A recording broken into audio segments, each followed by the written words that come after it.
Dear student, welcome to my YouTube channel. इस video में हम बात करेंगे क्लास 8 की जो गणित की कार्य पुस्तिका है उसका कार्यपत्रक नंबर 27 और 28। इससे पहले वाले कार्यपत्रक है वो भी आपको मेरे चैनल पे मिल जाएंगे, तो आप चैनल को विजिट जरूर करें और चैनल पे पहली बार आए तो चैनल को सब्सक्राइब कर लें। ये वीडियो केवल आपको समझाने के उद्देश्य के लिए बनाया गया है, तो आप इस वीडियो की मदद से इस कार्यपत्र को समझें और बाद में जब भी आप अपने वर्कबुक में करते हैं तो आप अपने आप करेंगे, यहाँ से आप समझ सकते हैं केवल। देखिए कार्यपत्रक नंबर जो 27 है इसकी आपको दक्षता दी गई है लंबाई मापन, यानी लंबाई मापन की आपको समझ विकसित करनी है। यहाँ पर जो पहला क्वेश्चन है इसका एग्जाम्पल आपको यहाँ पर बता रखा है। तन्मय अपनी मेज की लंबाई फित्ते से नाप रहा है। मेज 2 मीटर 15 सेमी अर्थात 215 सेमी लंबी निकली। आप बता सकते हैं यहाँ पर कि 2 मीटर है, तो मीटर को हम सेमी में कन्वर्ट करते हैं तो 1 मीटर में होते हैं 100 सेमी। तो 2 मीटर में कितने हो जाएंगे, तो 2 को हम 100 से क्या कर देंगे गुणा, यानी 200 सेमी यहाँ पर ये हो गया और 15 सेमी ये हो गया 215 सेमी। आपको ध्यान एक चीज का रखना है कि मीटर बड़ी यूनिट होती है और सेमी छोटी यूनिट होती है। तो यहाँ पर मैं आपको छोटी सी बात बताना चाहूंगा कि जब आप बड़ी यूनिट जो होती है उसको आप छोटी यूनिट बनाते हैं तो आपको क्या करना पड़ता है, गुणा करना पड़ता है। और छोटी यूनिट को अगर आप बड़ी यूनिट बनाएंगे तो उस कंडीशन में हम क्या करेंगे, भाग देंगे। दोनों चीजें मैं इस क्वेश्चन में आपकी क्लियर कर दूंगा। देखिए अब वह इसे सिर्फ मीटर में लिखना चाहे तो कैसे लिखेगा, यानी 215 सेमी है यहाँ पर, इसको अगर उसको मीटर में लिखना है पूरे को तो कैसे लिखेगा। तो यहाँ पर 215 है, 225 मिस प्रिंट है, 215। अब 215 जो सेमी है उसको हम मीटर में लिखेंगे तो अभी आपको बताया कि छोटी यूनिट को बड़ी यूनिट में कन्वर्ट करेंगे तो क्या करेंगे, भाग देंगे, और बड़ी को छोटी बनाएंगे तो गुणा करेंगे। तो यहाँ पर हमें क्या करना है, 215 सेमी जो है सेमी है और उसको किस में लिखना है, हमें मीटर में लिखना है। तो सेमी छोटी है और मीटर क्या है, बड़ी। छोटी को हम बड़ी बना रहे तो भाग देंगे, और भाग किसका देंगे, मीटर में कितने सेमी होते हैं, 100 सेमी होते हैं, तो हम 100 का भाग देंगे तो आ जाएगा 2.15 मीटर। इस तरीके से आप है जो यूनिट को आपस में कन्वर्ट कर सकते हैं। तब यहाँ पर देखिए पहला क्वेश्चन है, रंजीत की मेज की लंबाई 170 सेमी लंबी है तो इसे मीटर में कन्वर्ट कीजिए। तो हमें 170 में क्या करना है, 100 का भाग देना है तो आ जाएगा 1.70 मीटर। अब ये जो आपको लिखना है ये यहाँ पर नहीं लिखना है, नीचे एक सारणी दी गई, उस सारणी के हिसाब से हम चलेंगे। देखिए तन्मय की मेज की आपको लंबाई बता रखी कितनी थी, 2.15 मीटर। अब दशमलव से पहले का जो अंक है ये एक सिंगल अंक ही है, यानी मीटर का है ये, और इसका इकाई का अंक क्या है, 2 है, तो मीटर वाले में हम क्या लिख देंगे 2। और आगे वाला जो अंक है ये सेमी का है, तो यहाँ पर इकाई 5 हो जाएगा, दाई क्या हो जाएगा 1, तो 5 और 1।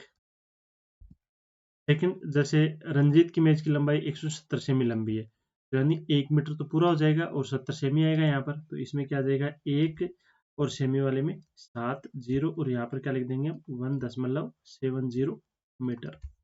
इसी प्रकार जो नेक्स्ट दिया गया है मेज का कमरा, तो मेज के कमरे की लंबाई कितनी है, 675 सेमी लंबी है, तो इसको हम पहले मीटर में कन्वर्ट करते हैं। तो 675 में हम किसका भाग देंगे, 100 का भाग देंगे, तो यह आ जाएगा 6.75 मीटर। और यहाँ पर हमें भरना है 6, तो यहाँ पर आ जाएगा मीटर वाले में, और सेमी में आ जाएगा 7 5, और यहाँ पर क्या लिख देंगे हम 6.75। इसी तरीके से आपको आगे जो मिशु का कमरा, रिया की साड़ी और बबीता की साड़ी, इनका सेम इसी तरीके से करना है। यहाँ पर दे रखा है मिशु के कमरे की लंबाई कितनी है, 467 सेमी लंबा है, रिया की साड़ी 492 सेमी लंबी है और बबीता की साड़ी 510 सेमी लंबी है। तो इनको आप मीटर में कन्वर्ट करके और आप आसानी से इन तीनों बॉक्स में यहाँ पर लिख सकते हैं, जैसा हमने ये जो क्वेश्चन किया रंजीत की मेज का और महेश के कमरे की लंबाई जो लिखी है, इसी तरीके से आपको इन तीनों की इन बॉक्स में लिख देनी है। बिल्कुल आप आसानी से समझ के इनको लिख सकते हैं। अगर फिर भी कोई कंफ्यूजन है तो आप कमेंट करके जरूर बताएं, मैं पूरा आपको समझाने की कोशिश करूंगा। आगे जो कार्यपत्रक नंबर 28 जो दे रखा है, इसमें आपको दिया गया है भार मापन की दक्षता, यानी वजन नापने से संबंधित है। तो यहाँ पर आपको थोड़ा ध्यान से समझना है इन क्वेश्चनों को। देखिए ऊंट गाड़ी में लदी बोरियों में से 3 बोरियां जिनमें प्रत्येक का वजन है 1 क्विंटल और 5 किलोग्राम, यानी ऊंट गाड़ा है, इसमें गेहूं की कुछ बोरियां रखी हुई है। तो 3 बोरियां हैं बड़ी साइज की हैं, उनका वजन है प्रत्येक बोरी का 1 क्विंटल और 5 किलो। तो 3 बोरियों का कितना हो गया, 3 क्विंटल तो ये हो गया, और 5 किलो एक्स्ट्रा है तो 5 गुना 3 यानी 15 किलो इनका ज्यादा हो गया। 6 बोरियां 1 क्विंटल की, तो यहाँ पर लिख देंगे हम है क्विंटल, और किलोग्राम में क्या है, इनमें एक्स्ट्रा किलोग्राम है नहीं तो 0। 8 बोरियां हैं 50-50 किलोग्राम की, तो आप जानते हैं 8 बोरी 50-50 किलो की, तो क्विंटल कितने हो गए, 4 क्विंटल, किलोग्राम यहाँ पर बचेगा नहीं तो 0। टोटल हमारे पास जो ऊँट गाड़ी है उसमें हो गया 6 4 10 3 13 क्विंटल, और किलोग्राम कितना हो गया 15 किलोग्राम, और 13 क्या हो गया क्विंटल हो गया। अब इन जो गेहूं है उनमें से कुछ गेहूं है वो बेच दिए गए। देखिए यहाँ पर एक महिला खड़ी है, ये कह रही है मुझे 3.5 क्विंटल गेहूं चाहिए। तो 3.5 का मतलब क्या होता है 3 क्विंटल और 50 किलो। यहाँ पर ये जो जेंट्स खड़ा है ये कह रहा है मुझे 3 क्विंटल 15 किलो गेहूं चाहिए। कितने चाहिए इसको 3 क्विंटल और 15 किलो इसको चाहिए।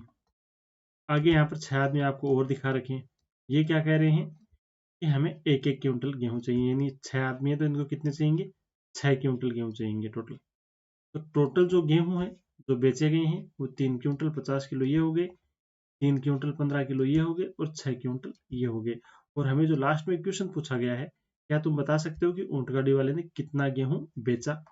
और यहाँ पर एक छोटी सी आपको सारणी दी गई, ऊपर वाली सारणी आपको भरने की आवश्यकता नहीं, ये सारणी आप भर सकते हो कि कुल गेहूं कितना था, गेहूं बेचा गया कितना, गेहूं बचा कितना। तो यहाँ पर अभी हमने जो जोड़ा था कि टोटल जो हमारे पास गेहूं था वो कितना था 13 क्विंटल और 15 किलोग्राम। तो यहाँ पर हम लिख देते हैं 13 क्विंटल और 15 किलोग्राम। अब गेहूं बेचा गया कितना, तो हम जोड़ लेते हैं एक बार। देखिए कितना बेचा गया 3 क्विंटल 50 किलो, तो क्विंटल के नीचे क्विंटल लिखेंगे, किलोग्राम के नीचे किलोग्राम लिखेंगे। 3 क्विंटल 50 किलो। इसको बेचा गया 3 क्विंटल 15 किलो, तो 3 क्विंटल और 15 केजी। और इसको जो 6 आदमी इनको बेचा गया 6 क्विंटल। अब इनको ऐड करते हैं, यहाँ पर 0 आ जाएगा केजी में, तो ऐड करेंगे तो ये तो कितना हो जाएगा 65, और ये कितना हो गया 6 3 9 और 3 12, यानी 12 क्विंटल और 65 किलोग्राम गेहूं बेच दिया गया। तो यहाँ पर हम लिख देते हैं 12 क्विंटल और 65 किलोग्राम गेहूं बेच दिया गया। तो यहाँ पर ये जो क्वेश्चन आपसे पूछा है क्या तुम बता सकते हो कि ऊंट गाड़ी वाले ने कितना गेहूं बेच दिया। तो यहाँ पर तो कितना आ जाएगा 12 क्विंटल,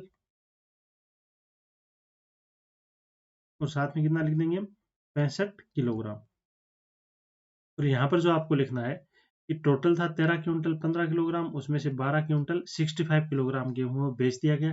तो गेहूं आपके पास कितना बचा है अभी, वो शेषफल आपको यहाँ पर लिख देना है। तो आप इनको घटा सकते हैं, घटाने पर जो भी आएगा वो यहाँ पर लिख देंगे। तो घटाने पर हमारे पास केवल क्विंटल पूरा बचेगा नहीं, क्योंकि टोटल जो था 13 क्विंटल और 15 किलो था, उसमें से 12 क्विंटल 65 किलोग्राम बेच दिया गया। तो हमारे पास टोटल कितना बचेगा 50 केजी गेहूं ऊंट गाड़ी वाले के पास शेष रहेगा। तो डियर स्टूडेंट, इस तरीके से आपके दोनों कार्यपत्रक नंबर 27 और 28 के कर देने हैं। बाकी अगर कोई क्वेश्चन आपको समझ में नहीं आया तो आप कमेंट करके जरूर बताएं, और चैनल पे पहली बार आए हैं तो चैनल को सब्सक्राइब जरूर करें, और वीडियो को अपने दोस्तों के साथ शेयर करना ना भूलें। अगला जो वीडियो आएगा हम अगली वर्कशीट देखेंगे, तो आप वीडियो को अभी से सब्सक्राइब करके रखें, और मिलते हैं अगले वीडियो में। तब तक के लिए धन्यवाद।